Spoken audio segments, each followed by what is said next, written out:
yéene kaay yeeg Mamadou Mouhamed Ndiaye. jërë ngeen jëf jàpp nañu ki ñu jàpp ne moo faatu Kiné Gaye keroog àjjuma ci ngoon ca Pikine Rue 10 ubbi l'Observateur Xaasimu Ba la tudd ku xamoon Kiné Gaye la ndax moo newoon superviseur bu établissement Mansour Sy di service transfert d'argent gi ndem si yàlla faatu Kiné Gaye doon géré keroog ba muy faat xale bu jigéen bi yéene kaay bi nee nañu enquête ba feeñal na ne dem na ca place ba ñaari yoon ci suba si la fa njëkk a dem doon ko yóbbul ab versement $0,5 million ak genn wàlla la ko waroon a versé waaye ba mu demee $2 millions la ko jox ba noppi na ko dama bëgg ngeen defal ma prêt bu toll ci $200,000 ndax dama am urgence ndaw si ne ko munta nekk ndax li nga fi amee ci manquement dafa bari seetal nu lijjante loolu ba noppi di ci soog a teg leneen yéenekaay bi nañu tontu ba neexul Xaasimu ci la génnee dem yoonam ca ngoon nga ci la dellusi waate ëndaale ab paakaam ci la faatee faatu Kiné Gaye ci anam wu ñaaw wi ñuy ñaawlu ci réew mi L'Observateur nañu moom ci jëmi boppam moo wax enquêteurs yi ne jam na xale bu jigéen bi fanweeri jam-jami paaka ak juróom-ñaar ci tànk la ko njëkk a jam faatu Kiné di yuuxu mu rocc ci paaka ba dàq naq bi continuer di ko fa jam ba ni mu seddee Libération xëy ñu wan kan mooy Xaasimu Ba mi def jëf ji ñuy ñaawlu ci réew mi ab photo mi ngi ci xët mu njëkk journal bi ñaar fukki at ak juróom-ñett la am jamono ji ma ngi ñu tëye ci garde à vue ba mu defee la muy def bu nuppi journal bi nee nañu dafa dellu këram bàyyi fa xaalis ba ak paaka ba summi yére yu mu soloon solaat yeneen yére ñëwaat ci mbooloo mi àndandoo ak ñoom di leen jooyle Kiné Gaye jëf ju ñaaw ji mu def nee na li ko ci dugal moo di jabaram dafa am doom muy seenub taaw jabar ji teg ko pression bu rëy ci ngénte li mu soxla woon xaalis ñeenti yoon yéenekaay bi nee nañu dem na ko ca multiservice ba yore woon paakaam nëbb ko ci biir yéram doon xaar foofu wéet heure bu xoolee gis fa nit rek mu taxaw patienté ba ni mu ko jekkoo ca la defee jëf ju ñaaw ji $2 millions ak genn wàll yi faatu Kiné Gaye encaissé woon moom la tegoon bët moom la bëggoon a jël li ko weer nag moo di bi coy yi demee këram dañu fa fekk paaka bi mu rayee Kiné Gaye fekk ci armoire am ay yére yu taq deret fekk fayit xaalis bu toll ci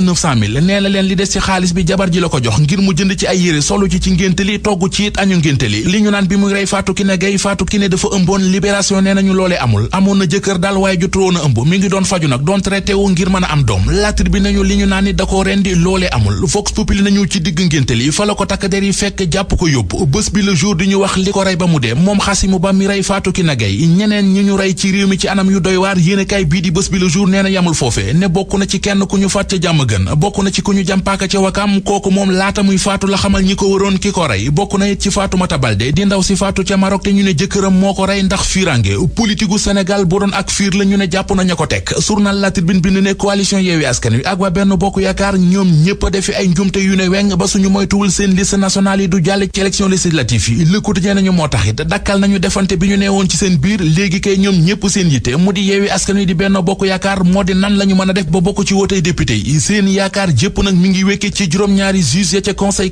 constitutionnel Sud Quotidien nañu ñoom it di juróom-ñaari sage yu conseil constitutionnel yi kenn ëpp leen problème jamono ji ëllëgu liste Yewwi ëllëgu Benno Bokk Yaakaar ak compagnie mi ngi tege ci seeni loxo anki dina kay nañu faaw ñu sauver système électoral bi ndax li ñuy ruumandaat mu di génne liste nationale bu Benno Bokk Yaakaar ak liste nationale bu Yewwi Askan Wi ci législatif yi loolee bu amee ñu bari li ñuy ragal moo di dëkk bi salfaañoo Mamadou Lamine Massaly salfaañe na carte gi yëral xët mu njëkk journal La Mandat Massaly taxawal na parti politique Union pour une nouvelle république la ko tuddee ca ndaje moom ko doon siiwale yéenekaay bi nee nañu amul lu mu fa yàkkul opposition bi ci réew mi Direct News nañu Union pour une nouvelle république juddu na parti politique la bu bees bu Mamadou Lamine Massaly taxawal teg na feuille de route mu di li ko tax a jëkk ak fa mu fas yéene jaar ba yegg ca ñu yegg ci journal Le Quotidien ak journal L'Info ñi ngi ñuy xibaar ne fële ca Nioro du Rip responsable AFP bi di Moustapha Junior Thiam dem na fekk ci Souleymane Ndiaye njiital synergie pour un développement durable yoonu natange keroog la woon ci meeting bu Souleymane Ndiaye directeur des infrastructures aéroport teewe woon ñu teewlu ji xët mu njëkk journal Record xooli xibaar ba fa nekk